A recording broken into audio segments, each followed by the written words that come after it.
Hi, Duke. Hello, hello. Thank you for you just had such an for the people listening, you just had such an ebony, like we haven't spoken properly, and I just went blah, blah, blah, blah, blah, blah, at you for 10 minutes. How are you feeling? Yeah, I'm good. I'm good. I'm good. Happy to be here and excited for whatever's going to unravel because I just trust whatever truth will come out. So yeah, it's always fun to see where it goes. I love that. Thank you. I'm going to start with what is sacred or sacrosanct or valuable or important in your life right now? In my personal life, in my life right now, for me, creativity and Mm. fun and really experiencing and feeling the magic from moment to moment. You know, like it rained earlier on and it started raining and I was just like, this is beautiful, you know, this it's raining, even though this morning it was sunshine and you know, and being able to yesterday I did a 2.5 hour walk that wasn't planned because I had to give my car and there was no Ubers and I was just like, you know, I feel so appreciative. I'm in this body, I'm in this reality. Do you know what I mean? And it's just for me being in that present moment and being able to feel the contrast and the creativity and the magic and all those interweaving things. Yeah, right now that's where I'm at. I really love that because that doesn't come as easily as it sounds. I mean, right? Like maybe when you're a child and somebody else is holding life for you, you can be in the moment. I feel like it takes actual adulting to live your life in that way. So, is that true for you? Like, does life just flow, or is there some like framing and structure that goes into that? A bit of both, a bit of both. I think it's twofold. In my 20s, I was so numb, you know, physically, emotionally, I was so in my head. And it's funny, I was talking to my team about this today. You know, I can still remember how numb those feelings were and how disconnected from life was. So it's quite easy to go, wow, you know, even just something simple like looking at the window and look at the table, and I'm like, I'm a soul having a human experience. This is so it's quite easy to step into that, but also, you know, I have some tools and some consistent things. You know, every single day, I'm always I've trained myself to look for the magic, and I've trained myself to continually confirm realities. And you know, even you know, even going to the gym yesterday, you know, I did something at the gym, and I remember a year ago a third of the way, I could do half the reps, and it's just all those little confirmations. Do you know what I mean? So it's like tools and structure, as well as within those tools and structure, I do find myself having like nauseatingly happy in the moment. This is amazing moments, you know? Yes. Oh, that's so cool to have made that journey, right? Because no one else did that for you. No one else took you from feeling numb in your 20s and being in pain and all the rest of it to where you are now. So Yeah, I and I think for anyone listening, it's wherever you're at right now, whatever's going on for you. You know, I remember probably even in my late 20s Mhm. hearing people, especially Americans, and they would just be talking about, you know, how they're just so grateful and then this and that. And I just thought, oh, what a bunch of wankers, you know? And it if you and back in those days I didn't know about having intention, I didn't know about having a vision, stepping into vibration alignment. All I knew was I had shit stuff and I felt like shit and I had chronic pain and illness, and all I knew was I wanted to get out of it, and I just kept moving forward, you know, and just, you know, keep moving forward. You'll get there eventually, you know. What and so that journey for you, like, did you Mm. have a rock bottom? Did you hit a place where you were literally on the floor, couldn't move, life was shit? Yeah, I think it wasn't so much life was shit, but you know, bless my daughter's soul. Yeah. My daughter was part of my awakening, and there was a period when I was 25 where I can't remember how many properties now. I think there's about 15 properties that were supposed to be going through at the same time, um, and that all fell through. I got ripped off by a couple of companies for like tens of thousands of pounds, and I had a daughter on the way with a person that I really didn't like, and they're in a different country. And within a 10-month period, everything came crashing down, Mm. and you know, doctors were telling me they needed to fuse my back and I should just expect a life of pain. You know, so all within a kind of 10-month period, everything came crashing down. And especially with the property deals, I didn't really have the tools then. But as the property deals all started falling apart and people are angry at me, and I was literally had this level of like, I've done my best. I haven't done anything wrong. And I remember this guy that I respected was really angry with me. I, how could I? I had no excuse. People had stolen my money, but he wasn't going to listen. And as everything came crashing down, I checked in with myself, and I was like, I don't even like property. Why am I buying these properties? I just had a moment, and then I realized, I was like, ah. Oh. And it just hit me. I was like, God, the only reason I started buying properties was on like a subconscious level to get my parents' approval, for them to be proud of me, to be impressed with me, because I wanted to succeed where I'd watched all my life them not succeed. And in that moment, it just came crashing down. I was like, wow, I'm doing that for the wrong reason.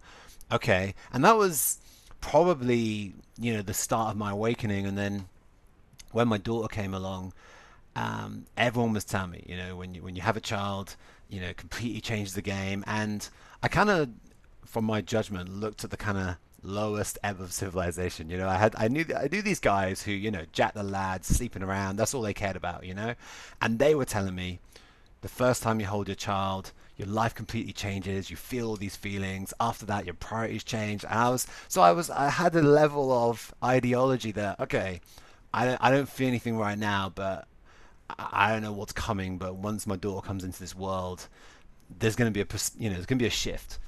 And I got on the plane and went and saw my daughter a couple of days after she was born, because for the whole of the pregnancy I didn't know where her mum was, and she said she wasn't going to speak to me, all this kind of stuff. And then I held my daughter in my arms, and I felt nothing. And again, in that moment, it just kind of hit me. I was holding my arms, and my daughter's mum was like, say you love her, sing to her. And I was just frozen, and I was numb. And it just, in that moment, something just clicked there. I don't know what's wrong with me, but there's something wrong with me. Something isn't right. The way everything's come crashing down, there's something I'm not getting. There's something I don't know. And that was really a big start of it. Plus, to be honest, my daughter's mum, bless her cotton socks, she was, a big part of my transformation, because for the first 4 or 5 years it was hell, and there was nowhere to go, there was nowhere to run, and she brought up all my shit and basically changed my life. All the stuff that was hidden and that I knew about, but I hadn't been able to connect to those feelings because I was so numb. She managed to bring it up in divine perfection. Well, I love that you can see it that way now, right? So Of course. feel that way when it's happening. It's like it's easy to go into, why is this happening to me, not why is this happening for me, right? Or like, or this is happening for me, and what can I do with it? Type. Yeah. Right? Yeah, and I think it's hard as well. Like, in those days, I didn't know any of these tools. I didn't know any of these phrases. I didn't know any of these frameworks. But I knew my life was shit enough that there must be something I can do. At least there was something deep within that said there has to be another way, and Mm. that's all I had. And then yeah, we find these things. So before we pressed record, we were talking about finding your own truth and living it. And I'm curious, and I people always pull me up on that. Like, I genuinely, when I'm like, I'm curious, like everyone says that, I'm like, I'm not. I'm really curious. For you, what truth did you find, and what does it mean to own your truth and live it? Yeah, for me, it's having the courage to step into the unknown in an openness and a surrender, and being completely open to dropping everything you thought was true, and just stepping into the unknown with that level of openness. So, I was focused on buying properties, and I thought, I'm going to buy properties and make loads of money and look after my family, and that was like my goal. And then in that moment when everything came crashing down, I was like, okay, it's not that. And then I realized I don't even like property. Actually, I love marketing, and I've been doing marketing on the side, and I've been helping people with that, and I love marketing, and I went into that with everything I had. And then probably 4 or 5 years later, it was a retrograde one year, and I was like, I don't even know my name, I don't even know if I like marketing. And the next thing came through, and it's just continually asking yourself, what is it I really want? What would light me up? What is the pull? And when you get those visions, when you get those flashes, when you get those nudges, when you get those knowingnesses, those feelings, can you just move towards that, lean into that with an openness that everything you're carrying that you believe to be true about yourself, about the world, about other people, that you may just have to drop it, And for me, that's stepping into your truth, and knowing that when you do that, life will feel that much happier, that much more fulfilling, juicy, whatever you want to call it, because that's just what your soul wants, you know. And it's really being okay with the next phase isn't necessarily better. Often it is, but it isn't necessarily better or worse. It's just another phase. You know, you've lived that experience, good, bad in our human perception, and your soul wanted to experience it. And then when you feel the pull, the inspiration, the calling to something else, in micro things in your life or in big, big decisions, as you step into that, it may not feel great to begin with, or it may feel a bit shaky, but as you expand into that, the amount of peace, joy, love, fulfillment will increase more and more and more, you know. And it's what you kind of touched on earlier in this conversation as well. For me, I noticed the numbness. There was a big moment where like kind of numbness shifted, and I was like, yeah, the back pain's gone, the shoulders healed, the knees have healed, da, da, da, all that stuff. And relationships started showing up differently and not abusive and all that kind of stuff. But then what dropped in, I was like, fuck, I didn't know I was looking for this feeling. And it was the feeling of peace. I hadn't felt it, you know, probably ever, you know. And it was like, shit, I didn't know I was looking for this. So often our ego wants to know every step of what we're going to get, but often what our soul is looking us to step into, we can't know. I'd say ever since then, every 3 to 6 months, I notice a real shift, in my reality, but the amount of peace, joy, love, open heartedness I can feel. I really notice every 3 to 6 months there's a big expansion, a big upgrade, a big whatever. And normally around that, there's some kind of micro or macro decision that I need to make where I'm like, I don't know 100% what's going to happen, but I feel to go this way. And as I do, life feels and gets better and better and better, and at least juicy. You know, it gets at least juicy. So that's, and you gotta enjoy the contrast. You know. Do you know your human design by any chance? Yeah, manifest generator. Yeah, of course, of course. Like just listening to this language, and I'm like, so you know everything you said works for a manifester, right? Yeah, yeah, Okay. exactly, exactly. Yeah, Okay. yeah, yeah. And that's the thing is, it's one of those things that with human design, because I see sometimes obviously I love astrology and everything else, but sometimes I see people get wrapped up in like, oh, that's all I can be. So it's only one of our courses that we go into human design, because a lot of the times I'm like, let me give you the tools with Mm. your projector, reflect, whatever Yeah. that you can navigate. But yeah, no, I get it as well. No, I'm just listening. And for me, I like it's part of the synthesis that I do. And it's, I use some numerology and some astrology and some human design and some, all sorts of different, some multiple brain integration. And for me, that's about helping the individual Yeah, see themselves, find their exactly. own medicine and look at what's going on for them versus like me as an expert. Like that doesn't sit well for me Yeah, anyway. It's like yeah, I'm not your guru. I'm not I don't know who you are. You know who you are. So let's figure it out together versus like I'm going to tell you who you are. yeah, um, which the idea for me that anybody else has your truth is just really confusing, right? Like how could anybody else have my truth? Like, and particularly in relationship, whether that is a coaching relationship, a facilitation relationship, or an intimate or personal relationship, that piece that you were talking about in terms of the mother of your daughter pulling stuff like into your reality for you to see, there's a part of truth that comes from not truth, right? yeah, yeah, 100%, 100%. Um, yeah, for me, it's with the whole other people telling you a journey and telling you how to do things and everything else. For me, it's I think this is where the more people can get to a place where they're asking themselves their own questions and deciding the moment, okay, this is what I believe to be true. This is why I feel I'm doing it. This is how I'm feeling, and as they move forward, okay, as I'm doing this thing, this is how it feels. This is what I'm making it mean. And as you come out the other side, this is how it feels. This is what I made it mean. This is how everything fits into my landscape, because for me, it is about the soul. You know, a good 50% of your soul's experience is to have an experience. And if you're not being present to that and checking in, then you're numb to that experience. And there is something definitely to be said that, and I've seen this, and it's not to say this is the bad way, but I would definitely say maybe some souls don't care, but I would say definitely a bunch of souls and some coach or mentor or whatever just says, do this without trying to empower them, that maybe just maybe their soul just wants them to get the result and they're happy with that.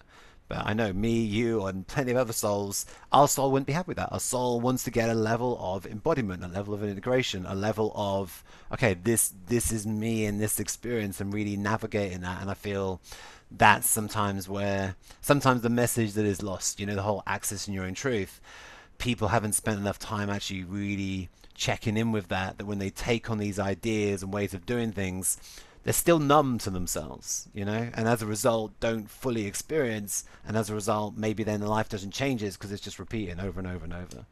I find that fascinating actually, because whenever people say I had an awakening, there's something in me that's like, that feels actually the religious or the spiritual or the like messiah kind of connotations of that.